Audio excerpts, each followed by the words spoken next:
And welcome back, my fellow fiends, to a special bonus episode of Shin Megami Tensei Nocturne. Today we're going to be looking at the HD remaster. Specifically, we're looking at the Nintendo Switch version, as that is the version of the game that I have. In addition to looking at some of the changes in the HD version, we're also going to be going over New Game Plus content, since I feel like it would just be easier to knock that out while I'm on the topic of the HD remaster, and I'd be able to more easily organically fit it into a video covering the HD remaster content. I have made several save files at different points in the game so that I can show off the different things that I want to show off, and we can go over a couple of different aspects of the HD remaster already. As you can see, our save file has special markers indicating the endings that we have gotten. The two endings that I've gotten in these files are the Freedom ending and the True Demon ending, and I have not really been compelled to get any more beyond that because it is very tedious and repetitive to do so. As you can see, I have the difficulty set to normal mode for these New Game Plus files, just to ease the strain of getting through the game, just doing it as quickly as possible. To start off, since I want to show off the New Game Plus content, we will be starting with the most recent file. We will also be taking a look at the alternative scenes with the character who replaces Dante in this version of the game by default, Rydo. Dante is available as DLC for this version of the game, though I'd only really recommend it if you are a super big fan of the character, as it costs a rather stiff $10, most likely to foot the bill of having Ruben Langdon, Dante's voice actor, actually voice him in the game. That is something to note about the HD remaster, is that by default it has voice acting. I don't think it's bad voice acting by any means, but I'm so used to this game not having it that I just turn it off usually, because I just find it to be a little distracting and the scenes are kind of awkwardly paced around it. Another criticism I have of the voice acting is because we have not preset names for all the characters. They use a lot of very awkwardly neutral writing to get around the possibility that the names that the player sets might not be the canonical names. Now, to just show off some of the graphical improvements here, you may notice that the picture is a lot crisper in this version of the game. The PS2 version, in addition to just having lower resolution graphics all around, the PS2 version of Nocturne, as well as Digital Devil Saga, you probably noticed this in my Let's Play, have a bit of a blurry film grain filter applied over the game, very similar to what Silent Hill has. The big problem is that you cannot turn it off if you don't like how it looks, and when you scale those graphics up to HD using an HDMI converter like I use, it doesn't look as great as it does in standard video. So we've got much crisper graphics in this version. Probably looks better for the sake of recording, but your mileage may vary on that. We can get much better visual details of the demons here and learn all sorts of things about them that were not obvious in the PS2 version. For example, you may be seeing it right now, I did not notice until I played this version of the game that Baphomet is wearing a bra and is actually a woman. That is interesting, and something I cannot unsee now. But yeah, I've got a variety of demons here. You may notice that the demons I have are extremely powerful and way over my level. That is because these demons in my team right here, I have pulled them from the compendium. Let's go take a look at the Cathedral Shadows to take a nice long look at our compendium. This will be New Game Plus content. This is not content that is specific to the HD version. Looking at our compendium here, as you can see, I have 100%ed the compendium. Upon doing that, you get a considerable discount to the summoning cost of your demons. Specifically, you get a 50% discount. So Vishnu right here, he would normally be 88,400 to summon, but because I've got the 100% completion, half off there, and I can get a very powerful demon for much cheaper. Now, some of the things that you have to keep in mind for New Game Plus is that stuff like compendium completion is pretty much the only thing you really get. There is a choice at the start of the game to wear a different jacket, a leather track jacket, that will slightly redistribute your stats, give you some extra points in magic, agility, and luck over strength and vitality. Well, actually, I think just magic and agility, not luck. But it's not a huge deal, and I tend to prefer to go with the standard jacket anyway, because the strength and vitality are more useful early on, as big a fan of magic as I am. Now, while we're here, we can also take a look at one of the bigger aspects of the HD remaster. We'll just fuse a random demon here. No, what we want to do is we can go to fuse, and as you can see, we can press X, and we can actually pick the skills that we want on the demon. We no longer have to just constantly reset the fusion to shuffle around the skills, although that is still an option. You can also press the Y button to just randomize the skills repeatedly, but obviously you just want to select them, and that is a very good change. It makes demon fusion a lot less frustrating. Funnily enough, it was not actually in the game at launch. This game launched in Japan without that feature, and the player base absolutely hated it for understandable reasons, and it got patched in so that you had more control over what you fuse. So that's good. This makes getting a good team together much less of a hassle.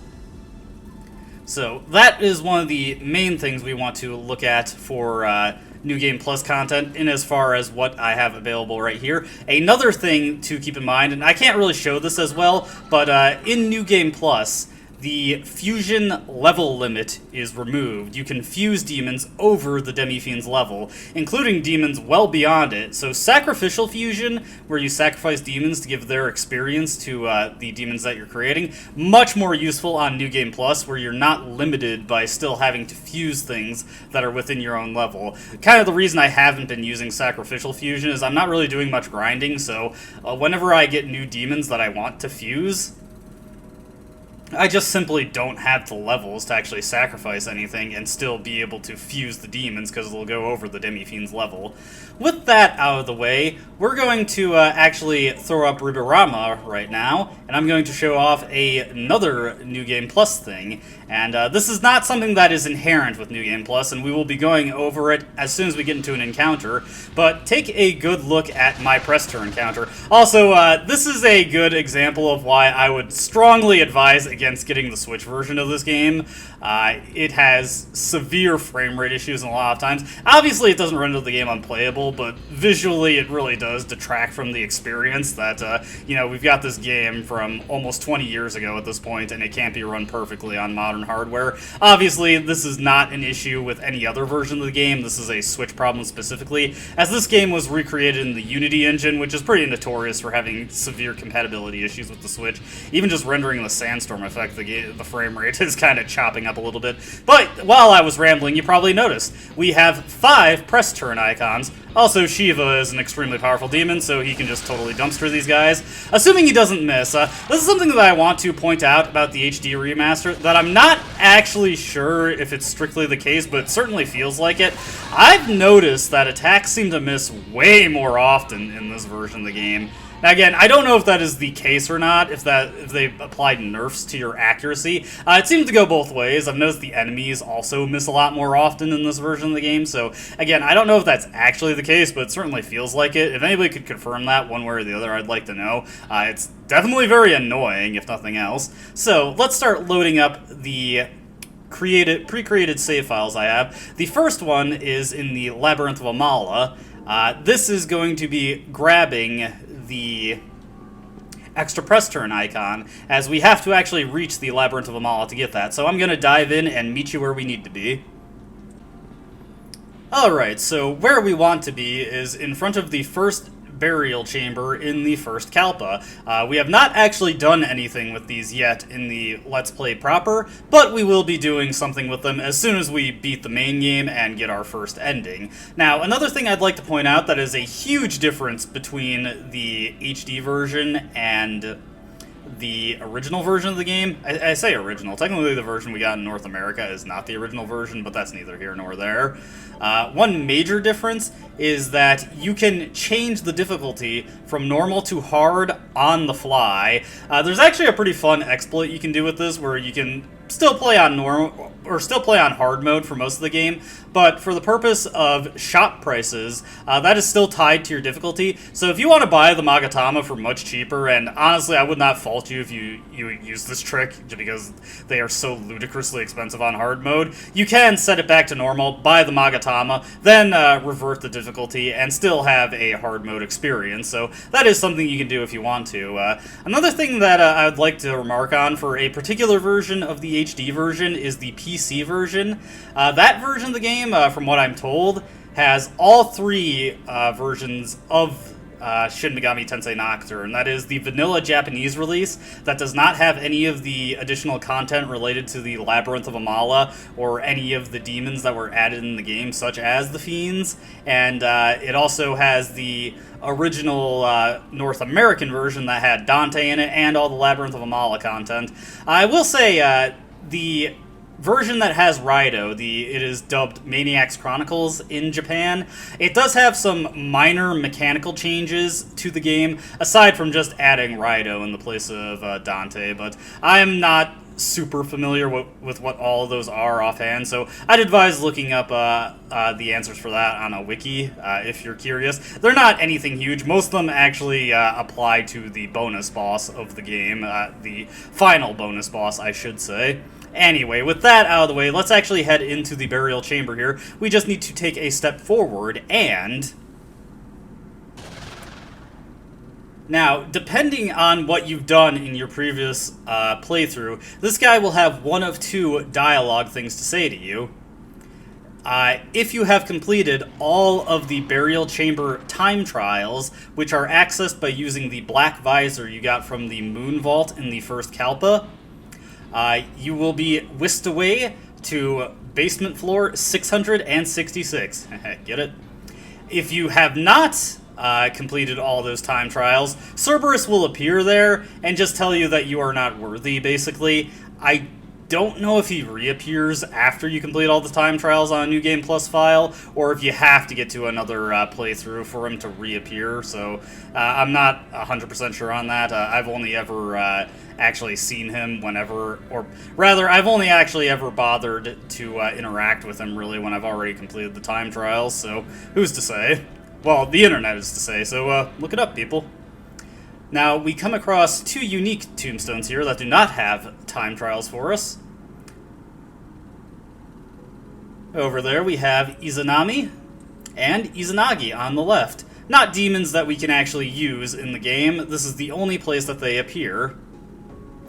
And it looks like the Conception has robbed them of their power and dominion over Japan. And what is this gift? Well, it is the extra press turn icon that we had in that random battle that I showed. So yes, if you have completed all of the burial chamber time trials, you unlock a extra press turn. So 5 turns instead of the usual 4 is a pretty powerful ability, allowing you to pull off all sorts of strategies, as well as having just such strong buff and debuff control. It really does make the game a lot easier, even more so than just playing on normal mode by itself. But by the way, between New Game Plus, normal mode, and just all the things that I have in my favor now, the game is very, very easy at this point. But that's to be expected from a New Game Plus feature that makes things very good for you. Just as a little bit of a fun fact, the original Japanese release actually did not have selectable difficulties. What it had was, when you entered New Game Plus, you would automatically be set into a difficulty mode, very similar to how hard mode is in the versions that we've got. I think there's a couple things about it that are not quite like the hard mode that we have, but it's still something that was forced on you whenever you played New Game Plus, although, at least unlike Digital Devil Saga 2, you actually got some bonuses for doing New Game Plus. Now we're going to be going to the next pre-made file I have, and this one is just before the fight with Rydo, so let's go meet up with him.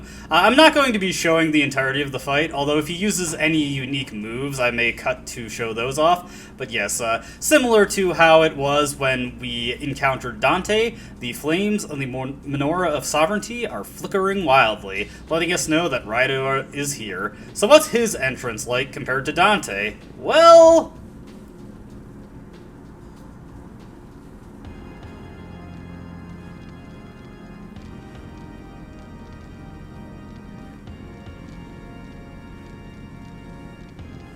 hey, it's Mokoi! Mokoi is a demon who was featured in the Devil Summoner series on PS2, but of course he is not actually in Nocturne. He's not in Digital Devil Saga either, for that matter. Unfortunately, he was not added as a usable demon in the HD release. He is purely a part of Rydo Kuzunoha's entourage. Now, when I say entourage, that does not necessarily mean he strictly has demons that help him out in battle or anything.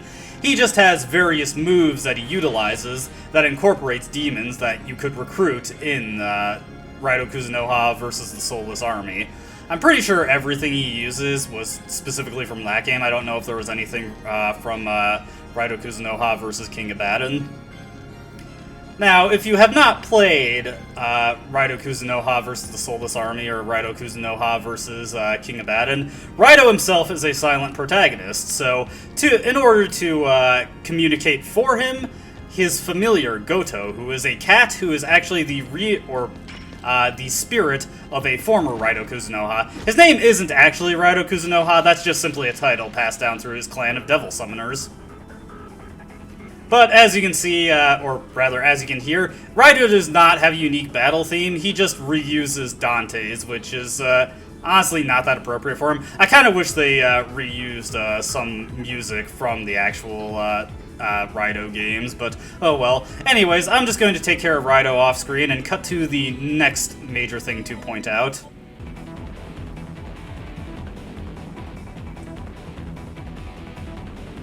Okay, I actually do kind of like Goto's comment here. Just wanted to point that out. Oh, actually, here's Rydo's rename for Izanami, Boogie Woogie. I love that name. Alright, back to the fight. Okay, so here Rydo is using Mokoi Boomerang, which is a rename of Bullet Time. This move, instead of course, Rydo doing a bullet salvo, he just has Mokoi toss a boomerang at us to hit all of us. And back to the fight. And at the end of the battle there, this scene does not play out terribly different from the encounter with Dante. Although, of course, in this scene we have a cat saying that we're pretty sweet. Indeed it does. Neither man nor D-man. Now, I don't know if it's ever exactly explained how Rydo has gotten into modern Japan. Rydo is from, I forget the exact period that Rydo Kuzunoha takes place in. I want to say it's like the 30s, maybe? Possibly the 20s, I'm not 100% sure, it's been a while since I played it.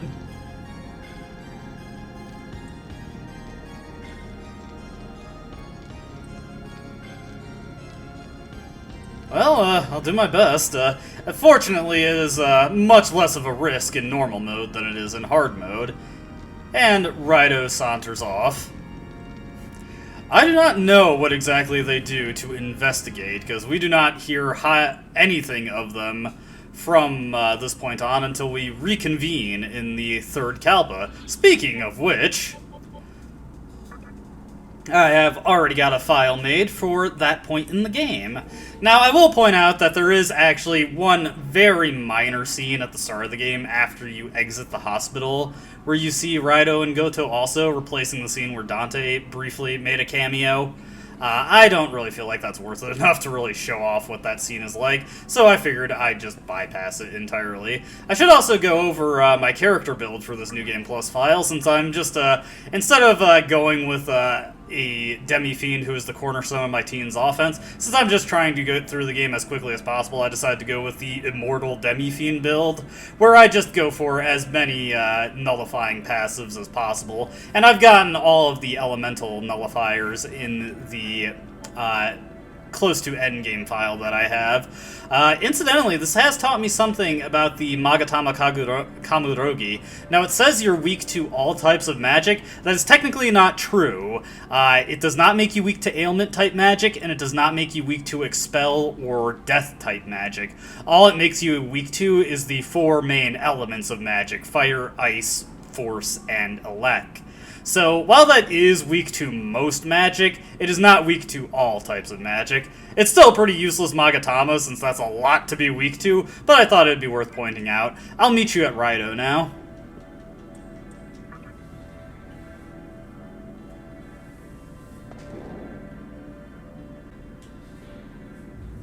Alright, here we are at the entrance to Rydo Tag.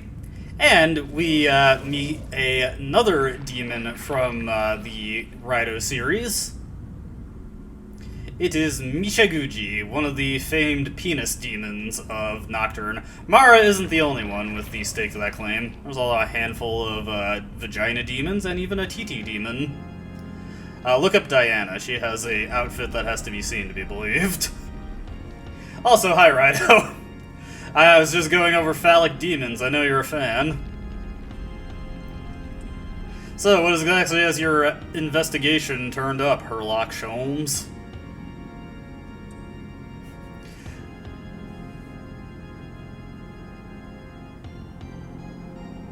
Ah, sweet, they actually are gonna tell us. Oh, so they just blow the whistle on this even sooner, although, to be honest...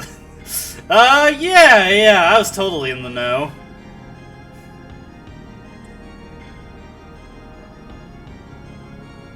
Alright.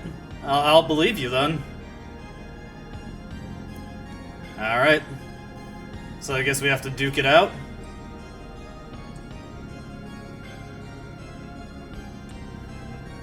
Go ahead and try, my friend.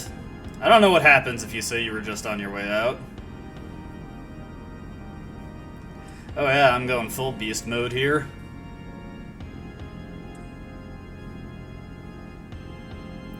And Rydo, of course, is just stoic and cool with his awesome sideburns.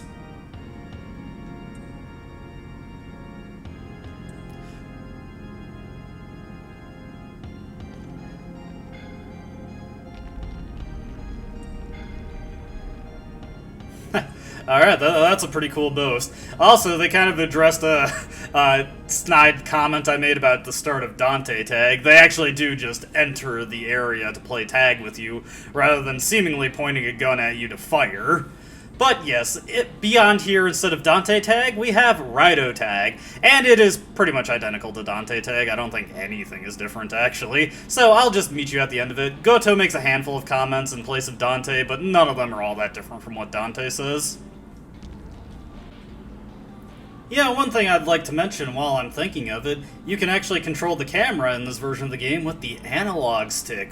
Ooh, fancy. Alright, resuming the chase. Alright, and here we are at the fated second encounter with Rydo Kuzunoha. Not content to let us go deeper into the Labyrinth of Mala, which is good, because we need his menorah. Also, the candelabrums have been redubbed to menorahs in this version of the game. Guess the same thing, but menorahs have a more distinctly religious connotation to them.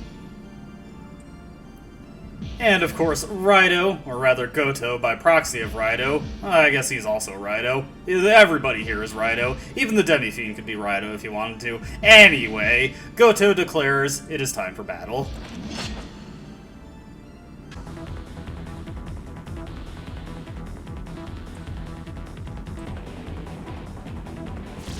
Alright, here is another new move that Rydo can use, Mishaguji Raiden, which is his equivalent of Dante's round trip. I'll cut back in if he uses another new move. Sadly, Raiden did not use any more new moves in that fight. Here he does the cool summon 8 demons at once thing that he does in the intro of Versus King Abaddon, or sorry, King Abaddon. But unfortunately, that is something you never get to do in the games. Maybe if there was a third Rydo game, we would have gotten like a Demonic Unleash move where you could actually do that. Sadly, that was never meant to be, as the Rydo series was not overwhelmingly popular. Now, I'm not going to show off all of Rydo's moves in this game, because 1, they're functionally identical to all of Dante's moves, but 2, I just don't have a file ready where he has everything, and I don't really feel like taking the time to set one up, because it's really meaningless. If you do want to see all of Rydo's moves, the Shin Megami Tensei related YouTuber Buffmeister uploaded a video containing all of his unique skills. I'll link it in the description so you can check it out there. I will say here, Goto's hope, should you complete the Labyrinth of Amala, and you most likely will if you recruit Rydo, you will severely disappoint him. Although, King Abaddon did pretty heavily push towards the Chaos path. Also, that menorah is gigantic. Well, hey, I'll take it. But yeah, King Abaddon is pretty famously, one of the SMT games that is much kinder to the chaos alignment than many other games in the series are, which typically portray it as a Darwinistic mindset. This game included, honestly. And I look forward to our next encounter with you, which is going to be in just a few minutes, as I already have a pre-made file where we have the final meetup with Rydo Kuzunoha, where we can actually recruit him. So let's get into that. You probably also noticed between this Switch version, my Let's Play, and just all the playthroughs I've done independent of this game via that, were done independent of Let's Play, I have racked up quite a healthy amount of playtime of Shin Megami Tensei Nocturne. I think I can safely say, once I'm done with this Let's Play, I'll have had more than enough Nocturne for a lifetime. Alright, with that reminiscing and rambling out of the way, I will meet you at the 5th Kalpa, and we will have the final encounter with Rydo Kuzunoha. See you there.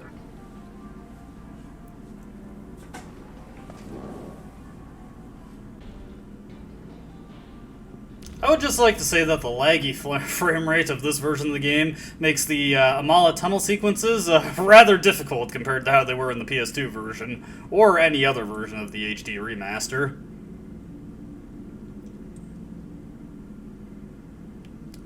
Oh, I'm sure it does.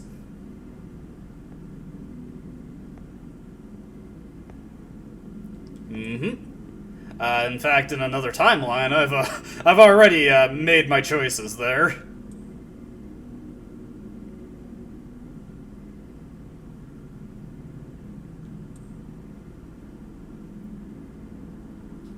Oh, it actually does sound like a pretty good arrangement to me. Sure, let's do it.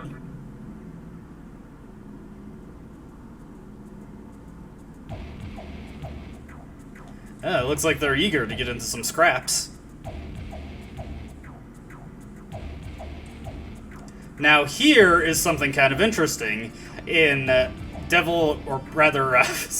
in Nocturne on the PS2, we had to decide how much we were going to pay Dante via a coin toss. Instead, since we're technically joining Rydo as one of his demons, he's going to offer something up to us via contract, and he's going to let the hiring fee be decided by Mahjong tiles. And he will hold 2 numbered tiles. If we pick the 9 tile, we only get 1 yen from them. Well, 1 Maka. But if we pick the 1 tile, we get 100,000 Maka from them. So yes, Rydo actually pays to join us in this version. I think it's just the same as the original version. You pick the top option.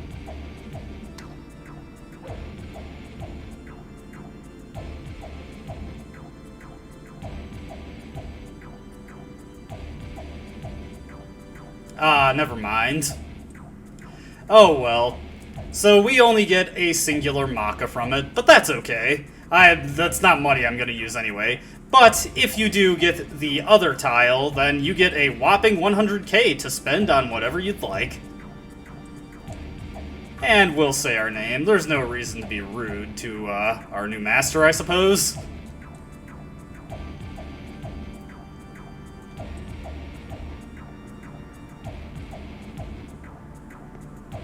And, like Dante, they decide to walk forward into the Labyrinth of Amala, but we are not actually going to be going there.